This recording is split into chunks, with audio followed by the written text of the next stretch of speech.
Ya, pemirsa, pemerintah akan membebaskan pajak penghasilan dan juga pajak pertambahan nilai bagi pelaku UMKM yang ingin berinvestasi di ibu kota Nusantara. Hal ini guna menarik minat pelaku UMKM sekaligus mendorong kegiatan ekonomi di kawasan IKN.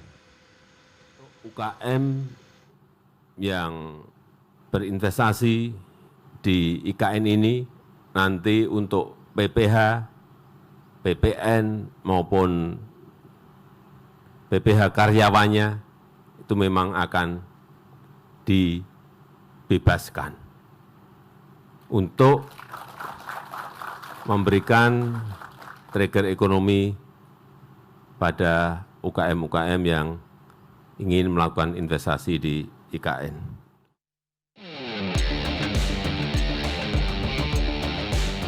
Demikian pernyataan Presiden Joko Widodo terkait potensi investasi dan pengembangan sektor UMKM di calon ibu kota negara Indonesia.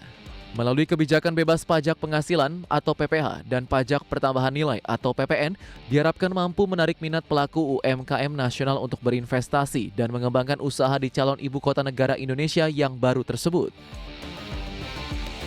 Bilet bebas PPN dan PPH untuk usaha mikro kecil menengah yang akan mendirikan usahanya di Ibu Kota Nusantara tertuang dalam Peraturan Pemerintah Nomor 12 Tahun 2023 tentang pemberian perizinan berusaha, kemudahan berusaha dan fasilitas penanaman modal bagi pelaku usaha di Ibu Kota Nusantara. PP Nomor 12 Tahun 2023 mengatur UMKM yang dituju untuk pemerintah adalah usaha dengan jumlah investasi kurang dari 10 miliar rupiah dan omset maksimal 50 miliar rupiah. Kemudian pelaku UMKM harus bertempat tinggal atau berlokasi atau memiliki cabang di IKN. Sehingga apabila telah terdaftar sebagai wajib pajak di wilayah IKN, pemilik UMKM bisa menikmati PPh 0% hingga 2035. Jakarta, Tim Liputan IDX Channel. Ya, pemirsa, untuk membahas tema kita hari ini, UMKM investasi di IKN bebas PPH dan PPN, kita sudah tersambung melalui Zoom bersama dengan Ibu Sarmila Yahya.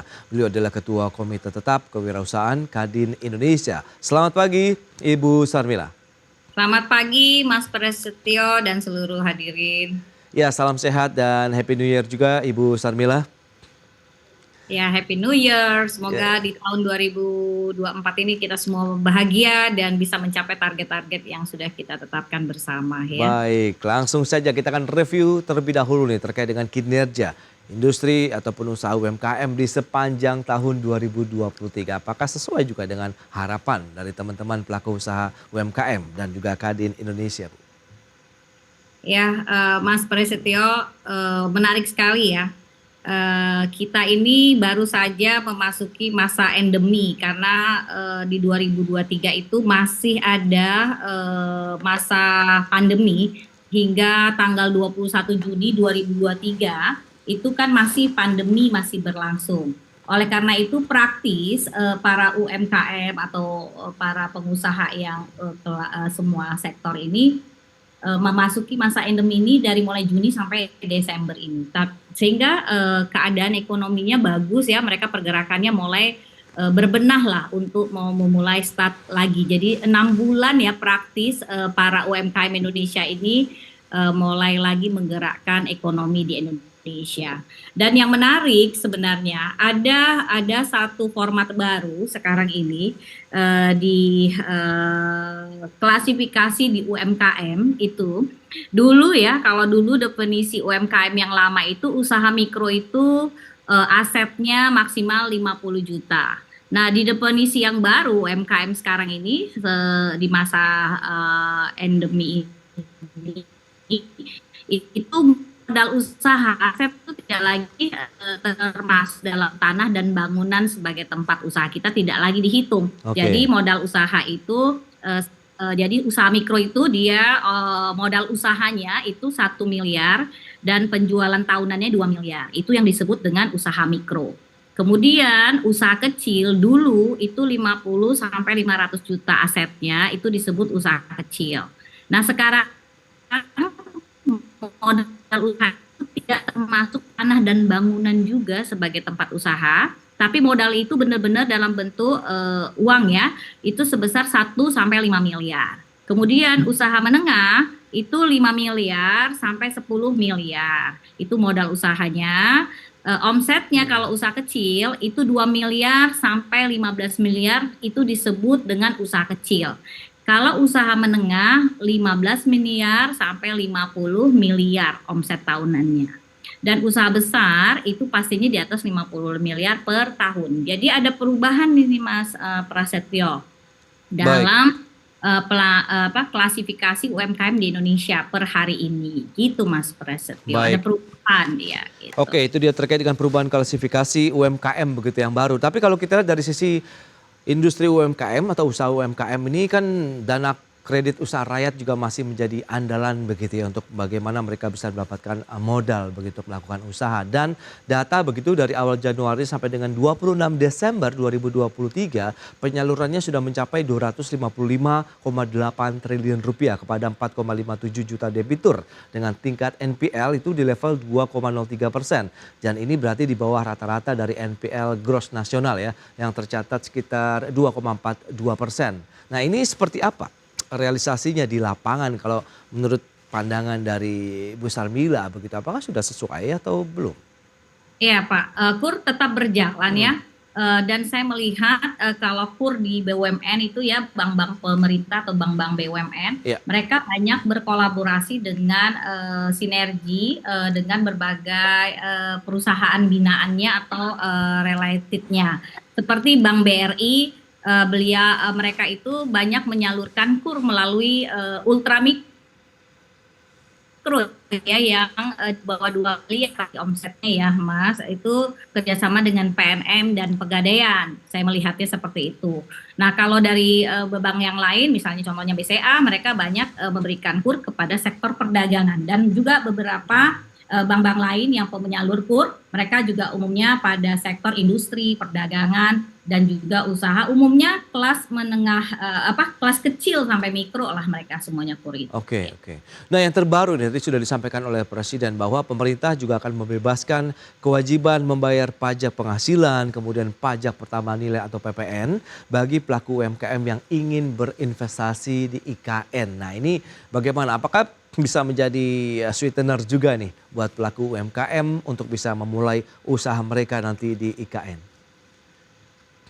Iya, berarti nanti kalau di bawah 10 miliar, ini kategorinya tadi kita masuknya para UMKM usaha kecil ya, Oke. karena 15 miliar ke bawah kan. Yes. Kalau usaha menengah itu 15 miliar ke atas sampai 50 dan pengusaha besar itu di atas 50 miliar per tahun omsetnya. Nah, berarti para pengusaha kecil dan mikro ini dibukalah kesempatannya oleh pemerintah untuk bisa diberikan pembebasan PPN dan PPH. Bagus sekali karena kita nanti rencananya IKN ini mulai beroperasi kan Agustus 2024 dan saya melihat sektor swasta sudah banyak masuk dalam dan yang besar ya saya lihat itu mereka sudah mendirikan rumah sakit, ada internasional sekolah internasional, kemudian ada spot, ada apartemen, ada bangun perkantoran, ada hotel, ada hiburan dan juga pemerintah juga sudah membangun beberapa infrastruktur ya dan juga komplek-komplek daripada Presiden, Istana Negara dan juga Kemenko ada 3 titik yang sudah dibangun. Jadi untuk peluang para UMKM khususnya kelas kecil dan mikro ini ya diharapkan segera banyak ke sana ya, pindah ke sana gitu, buka ekspansi ke sana gitu. Ya, memang kalau dilihat insentif yang diberikan ini bagi pelaku UMKM yang jumlah investasinya memang kurang dari 10 miliar dan omsetnya juga maksimal 50 miliar rupiah. Tapi kalau dilihat dari UMKM-nya sendiri, pelakunya sendiri, sebenarnya mereka siap gak sih kalau mereka harus memulai usaha baru di IKN? Ya Pak Pras, kita kembali lagi ya. Ya. Jadi yang UMKM ini kan perlu waspada dan kehati-hatian dalam pengelolaan usaha-usaha baru yang mereka kerjakan. Kecuali untuk ekspansi ya, kecuali untuk membuka cabang baru. Baik. Nah mungkin tidak hanya saja insentif untuk PPH dan PPN, tetapi juga modal kerja kali Mas. Oke. Mas Prasetyo yang kita butuhkan gitu ya. Jadi tidak hanya jadi ada insentif modal kerja kayak dulu transmigrasi, ingat nggak zaman kita masih kecil ya. Siapa yang mau pindah ke kawasan itu dikasih lahan ya sampai 2 hektar Betul. seperti itu. gitu kan. Mungkin insentif permodalan pemberian modal usaha untuk start awal mungkin bisa dikasih stimulus ya untuk usaha mikro kecil ini. Bahkan kalau perlu dikasih semacam diberikan cuma modal kerjanya karena resiko juga kan kalau mereka harus dikasih pinjaman ke bank, sementara di kawasan itu baru mereka beresiko. Jadi ada baiknya mereka juga mendapatkan insentif modal kerja yang untuk mengelola usaha itu yang tempati baru itu. Baik, Menurut saya sih insentif seperti itu. modal kerja begitu yang diharapkan ya bisa menjadi salah satu booster juga. Tapi bagaimana dengan kredit usaha rakyat juga? Apakah itu bisa dijadikan shortcut lah untuk dalam waktu dekat ini kalau memang digunakan untuk membiayai perjalanan ataupun ekspansi mereka ke IKN? Saya nggak jamin tuh Pak, karena namanya KUR itu harus ini ya, harus kepastian pengembalian modalnya harus pasti dan Iya, usahanya sudah berjalan 3 tahun ya, kan ada oke. kriteria-kriteria untuk mendapatkan KUR itu. Hmm, Jadi kalau ini benar-benar memang disiapkan pemerintah ya untuk mengajak semua karena tadi kan PPH sama PPN-nya di bawah 10 miliar. Jadi ini yes. memang targetnya usaha mikro dan kecil untuk meramaikan ya suasana di sana dan saya pikir memang harus hibah lah sifatnya seperti itu, Pak. Oh, Ya. oke, itu dia berarti memang ada modal awal yang benar-benar diharapkan ya menjadi salah satu pendorong juga nih penyemangat mereka teman-teman pelaku UMKM untuk bisa pindah ke IKN. Lantas seberapa besar potensi usahanya nih bagi sektor UMKM di calon ibu kota negara baru tersebut? Tapi tahan dulu jawabannya, kita akan jeda sebentar. Dan pemirsa, kami akan segera kembali usai pariwara berikut ini.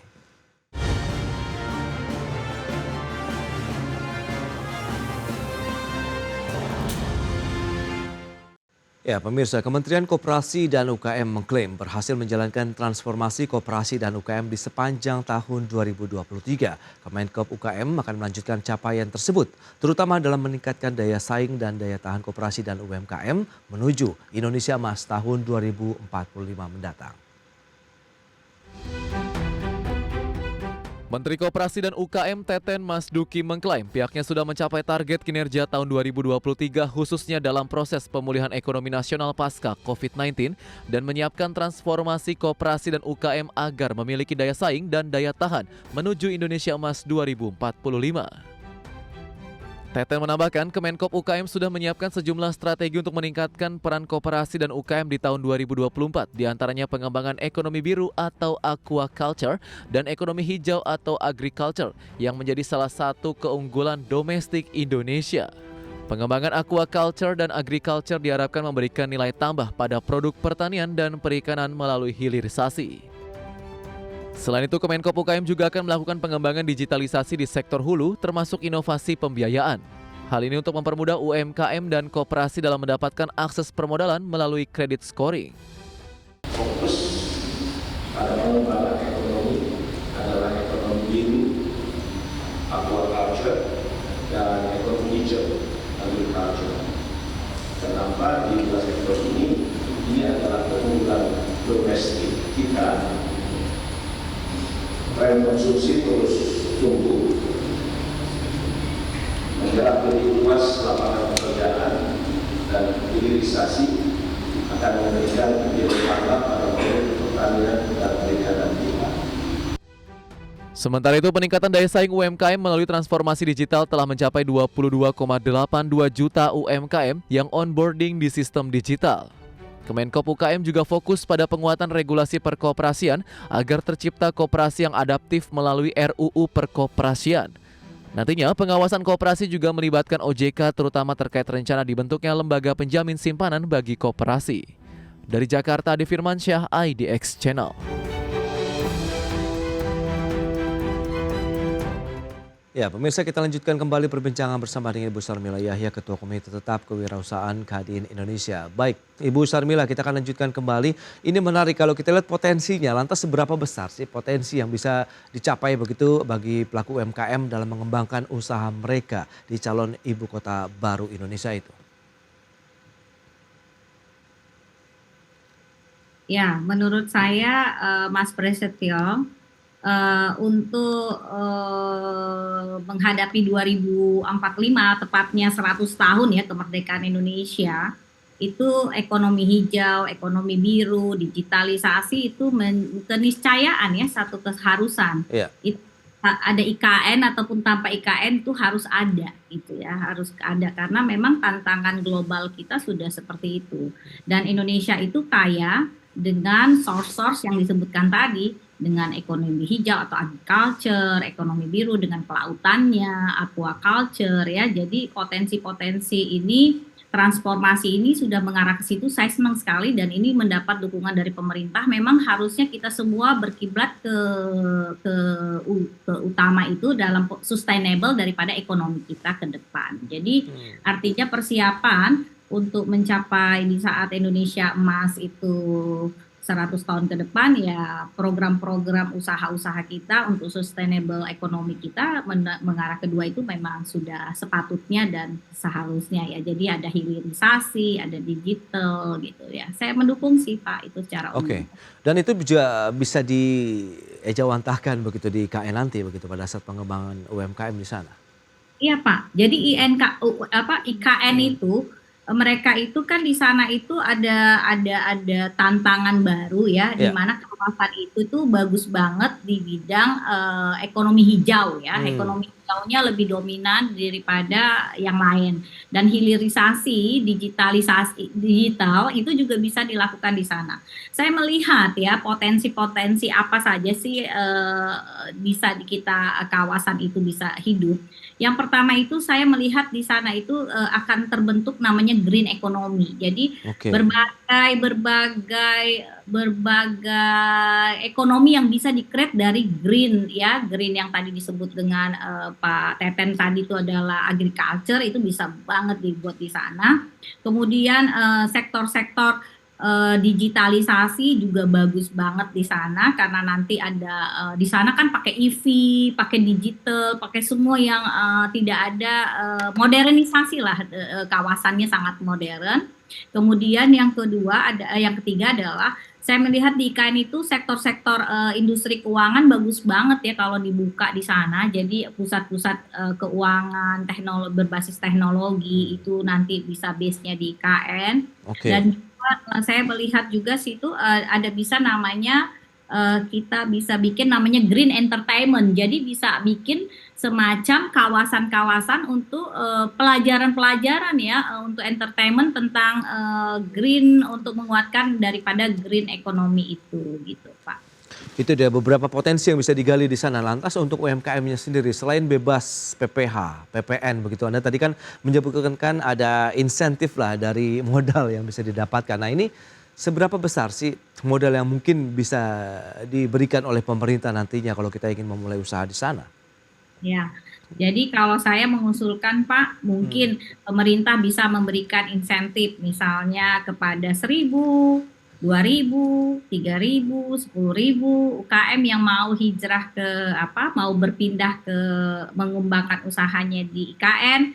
Nah, mereka itu mungkin kita bisa start mulai dengan 25 juta ya Pak untuk pemberian modalnya hingga sampai 100 juta untuk mereka bisa survive. Jadi nanti ada berdasarkan klasifikasi jenis usaha apa yang akan mereka kembangkan di sana. Saya rasa itu menjadi penarik ya, menjadi pemanis, sweetener untuk banyak usaha mikro dan kecil mau pindah ke sana, khususnya yang dari Jawa ya Pak, karena di Jawa ini pusat UKM di Indonesia ini ada terkonsentrasi mulai dari Banten sampai Bali, itu konsentrasi terbesar, itu bahkan menguasai 60% dari UMKM di Indonesia.